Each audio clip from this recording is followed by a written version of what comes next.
우리 세계 역사를 보면 과학이 크게 발전하지 아니했을 때는 모든 것이 느렸습니다.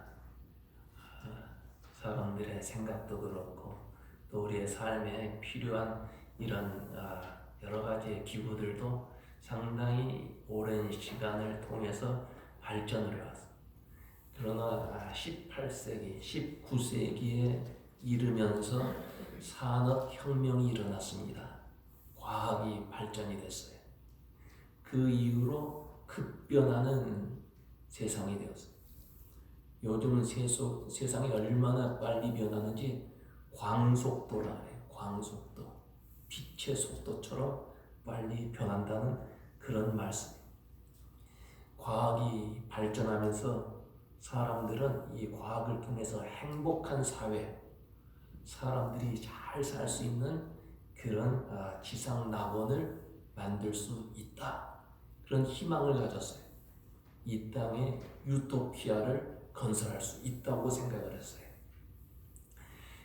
그런데 여러분, 과학의 발전과 함께 또 함께 발전하는 게 무엇이냐면 사람을 대량으로 살상할 수 있는 무기들이 발명이 됩니다. 사람들의 삶 속에 큰 도움을 주는 그런 기구들, 그런 물건들이 발명될 뿐만 아니라 사람을 죽이는 무기도 함께 발명이 되었어요. 그리고 1차 세계대전, 2차 세계대전을 겪으면서 사람들은 인간의 잔인함을 두 눈으로 보게 되었어요. 그래서 사람의 능력, 사람의 성품, 이 인간의 힘으로는 이 세상을 지상낙원으로 바꿀 수 없다. 이 세상은 유토피아가 될 수 없다는 것을 경험하게 되었습니다. 21세기에 들어오면서 이 첨단 과학, 엄청난 속도로 발전하고 있습니다.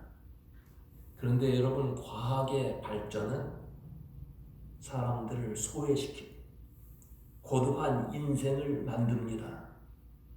더 나아가서 인간이 인간 대접을 받지 못하도록 비인간화시키는 그런 세상이 되었어요.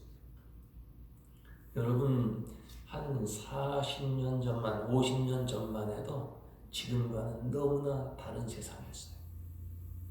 그런데 지금 현대를 살아가면서 여러분, 그때보다 더 행복하십니까? 더 평안하십니까? 물론 과학의 발전, 현대인들에게 편리하고 편안한 삶을 제공해 주었습니다. 특히 컴퓨터의 발달로 전혀 생각하지도 못했던 일들을 우리 눈앞에 전개하고 있습니다. 인터넷을 통해서 참 전 세계의 흐름을 한눈으로 볼 수가 있어요. 저도 지금 여기 와 있습니다만은 저희 집에 세큐리티 카메라를 달아놨어요. 오늘 아침에 이렇게 보니까 시애틀에 눈이 얼마나 많이 왔는지 50년 만에 폭설이 쏟아졌다. 여기 앵커리지에서 우리 집안에 일어나는 일들을 한눈으로 볼 수가 있어요. 여러분, 이제는 우체국에 가지 않고 이메일로 서로 자기 소식을 주고받을 수 있는 세상이 되었어요. 시장에 가지 아니하고도 인터넷을 통해서 필요한 물건들을 마음껏 구입할 수 있는 세상이 되었습니다. 40여 년 전 제가 미국에 왔을 때는 모든 자동차 안에는 지도가 있었어요.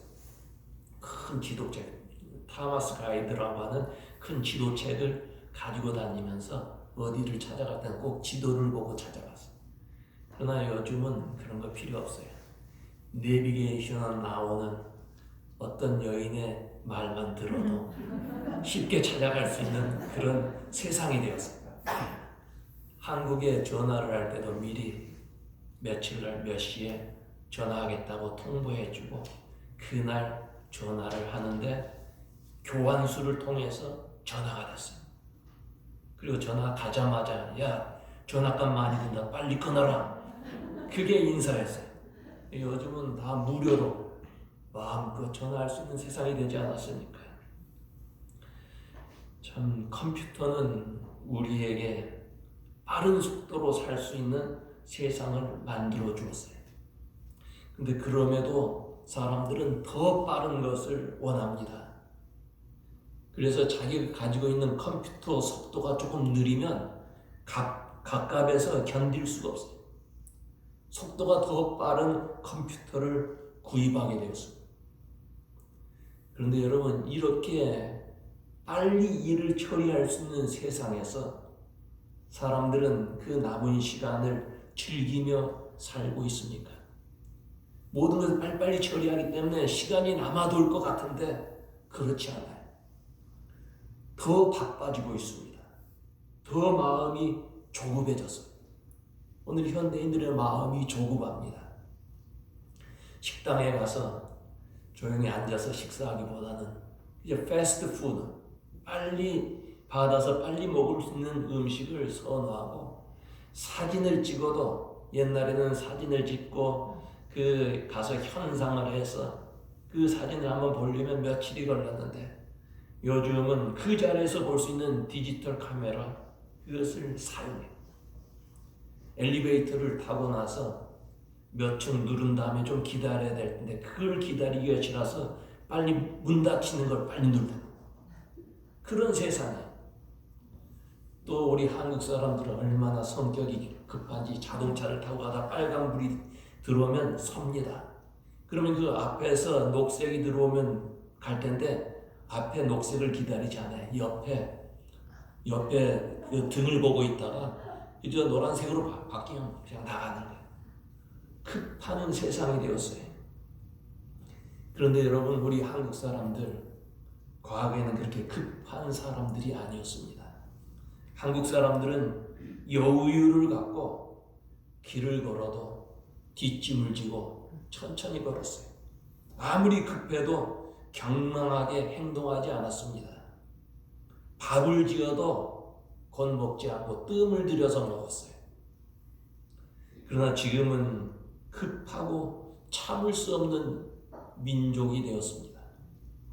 미국에 와서 사업하는 우리 한국 사람들 가운데는 타민족 종업원들을 이렇게 고용을 합니다. 특히 남미에서 온 그런 종업원을 고용하면 우리 한국 사람들은 그런 사람들에게 일을 시키면서 일을 너무 느리게 해서 속이 터진다는 거예요. 그러나 사실 알고 보면 그 타민족 종업원들이 느린 것이 아니라 한국 사람들이 너무 급하고 너무 바쁘기 때문에 그런 말을 하는 거예요. 참 바쁜 세상을 살아가고 마음이 조급해졌어요. 조급한 사람은 성공할 수가 없습니다. 급해서 항상 일에 쫓기기 때문에 차분하게 일을 하지 못해요. 조급한 사람은 불안합니다. 웃음이 없습니다. 유머가 없습니다. 그래서 가을에 나뭇잎이 물들고 낙엽이 떨어지는 그 아름다운 모습을 보면서 가을을 예찬할 수가 없어요. 차분하게 내리는 눈, 그 앵커리지의 낭만을 즐기지를 못해요.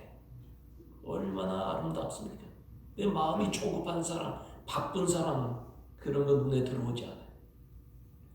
조급한 사람은 자기가 쌓은 수고의 열매를 바라보면서도 감사할 줄 몰라요. 성취감을 느끼지 못합니다. 그래서 불행한 거예요. 성령의 열매 가운데 이 오래 참음, 인내의 열매가 있어요. 여러분, 하나님은 어떤 분이십니까? 하나님은 마음이 급한 분이 아니에요. 참고 오래 기다리시는 인내의 하나님이세요. 나무 한 그루를 심으시고 오랜 시간을 기다리는 분이 하나님이세요. 하나님은 우리들이 죄를 지었을 때 곧바로 천벌을 내리지 않아요. 회개하고 돌아오기를 기다리시는 인내하시는 하나님이에요. 아담과 하와가 범죄했을 때 선악과를 따먹었을 때 그 자리에서 치시는 하나님이 아니에요. 기다리세요.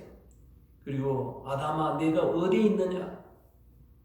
회개할 시간을 주시는 하나님.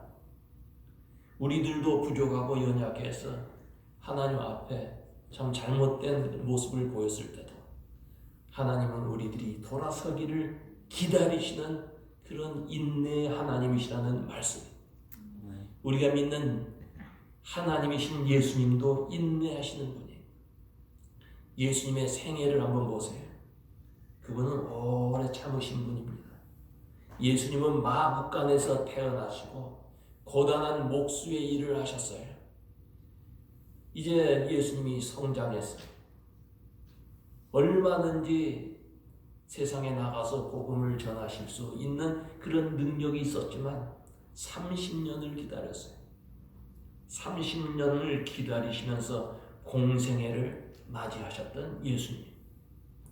예수님의 가족들, 그 형제들은 예수님을 미쳤다, 그렇게 비난을 했어요. 사람들도 예수님에 대해서 중상모략을 했지만 참고 견디셨어요. 예수님의 제자들도 예수님을 이해하지 못하고 마음 상하게 한 일이 많이 있었지만 참고 견디셨어요. 특히 예수님은 십자가의 부끄러움, 그 십자가의 고통도 참고 견디셨어요. 그래서 성경에 보면 우리에게 예수님을 본받아 오래 참으라, 인내하라고 하시면서 오늘 본문에 보면 농부의 인내를 배우라 그랬어요. 7절 8절에 형제들아 주의 강림하시기까지 길이 참으라. 보라 농부가 땅에서 나는 귀한 열매를 바라고 길이 참아 이른 비와 늦은 비를 기다리나니 길이 참고 마음을 굳건하게 하라. 참는데 어떻게 참아요? 길이 참으라. 그건 길게 참으라, 오래 참으라, 이런 말씀이에요. 농부가 봄에 씨를 뿌리고 곧 열매를 얻는 것 아니에요. 여름철이 되어 밭에 나가 땀 흘려 일을 해야 합니다. 그리고 가을을 기다려야 돼요. 그래야만 황금 물결이 이르는 들판을 바라볼 수가 있는 것입니다. 아무리 농부의 마음이 급해도 가을까지 기다려야만 열매를 얻을 수 있습니다. 또한 농부는 농사가 잘 되도록 비를 기다려야 돼요. 아무리 열심히 나가서 일항을, 밭 고랑을 김을 메고 한다 할지라도 비가 오지 않으면 농사를 지을 수가 없어요. 이 이스라엘 지역은 9월, 10월경에 비가 옵니다. 여름 내내 딱딱하게 굳어진 그 땅에 씨를 뿌릴 수가 없어요. 9월, 10월경에 비가 내려야만 농부는 나가서 땅을 이렇게 옥토로 만듭니다. 그리고 씨를 뿌릴 수가 있어요. 이 가을에 내리는 비를 이스라엘 사람들은 이른 비라 그랬어요. 이른 비. 그래서 이른 비가 오기를 간절히 기다리는 거예요. 그리고 3, 4월경이 되면 이 곡식이 자랍니다만은 이게 결실하려면 비가 한번 쏟아져 내려야 돼. 봄철에 3, 4월에 비가 와야만 추수를 할 수 있어요. 그 비를 늦은 비라 그랬어요. 농부들은 늦은 비를 기다려야 했습니다.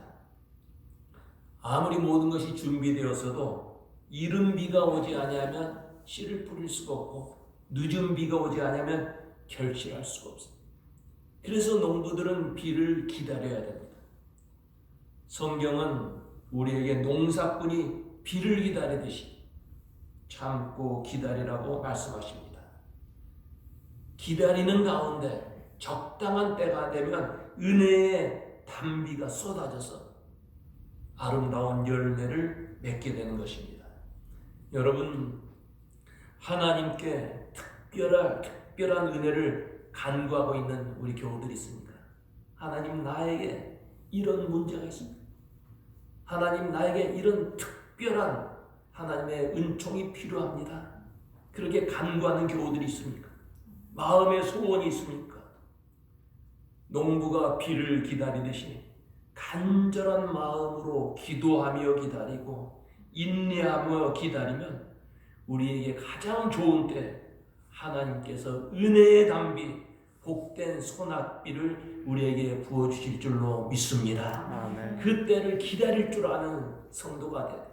이게 인내하는 성도입니다. 성령의 열매, 인내의 열매를 맺으려면 원망하지 말고 오래 참고 기다려야 돼. 그래서 9절에 보면 형제들아 서로 원망하지 말라 그랬습니다. 문제가 생겼을 때, 시험이 올 때 남에게 책임을 전가하고 하나님을 원망하고 또 남을 원망하지 말라는 거예요. 원망하면 오래 참을 수 없기 때문에 원망하는 마음이 생기면 인내할 수가 없어요. 문제 있는 가정을 보면 모두 원망합니다. 남을 탓해요. 지금은 전자밥통을 사용하기 때문에 밥을 태우는 일이 없습니다만은 과거에는 불을 떼서 밥을 짓지 않았습니다. 그런데 며느리가 밥을 태우면 시어머니가 밥 안 할 줄 모른다고 야단을 쳐요. 어떻게 저런 며느리가 우리 집에 왔느냐고 원망을 해요. 며느리는 화가 나서 집에서 키우는 죄 없는 개를 발로 차는 거예요. 그러면 개가 비명소리를 지르고 그 집의 어린 아이를 물어뜯어요. 시끄러운 가정이에요. 그러나 어느 가정은 며느리가 밥을 태우면 시아버지가 내가 아궁이의 불을 잘 봐주지 않아서 밥이 탔구나. 시어머니가 아니야. 내가 하는 일도 없는데 바쁜 아내에게 그 며느리에게 밥 짓게 해서 밥이 탔다고 그렇게 말해요. 며느리는 아니에요. 제가 부엌 일에 서툴러서 이렇게 밥이 탔어요. 모두 자기 탓이라. 그러니 그 가정이 행복해요. 여러분 행복한 가정이나 교회는 모두 내 탓이라. 그러나 불행한 가정이나 불행한 교회는 모두 너 탓이라. 네 탓이다. 여러분 우리 모두가 내 탓이라고 말할 수 있어야 합니다. 우리 교회는 은혜가 없어. 누구 탓이에요? 장로님 탓이에요? 목사님 탓이에요? 한번 말씀해 보세요. 누구 탓이에요? 내 탓. 우리 교회가 약해졌어요. 누구 탓이에요? 그런 마음으로 주 앞에 설 때 하나님께서 그런 심령을 복되게 하시고 그런 가정, 그런 교회에게 놀라운 축복의 담비, 소낙비를 쏟아 부어 주실 줄로 믿습니다. 아멘. 여러분 모두 내 탓이. 교회가 은혜가 없다. 누구 탓이 아니에요. 내 탓이. 우리 교회가 부흥이 안 돼요. 누구 탓이에요? 내 탓이. 우리 가정이 행복하지 못해. 누구 탓이에요? 내 탓이. 원망하면 참을 수가 없고 인내할 수가 없어요. 그리고 복이 떠나가는 거예요. 여름철에 수박이 잘 익었는지 설었는지 알아보려면 어떻게 해야 됩니까?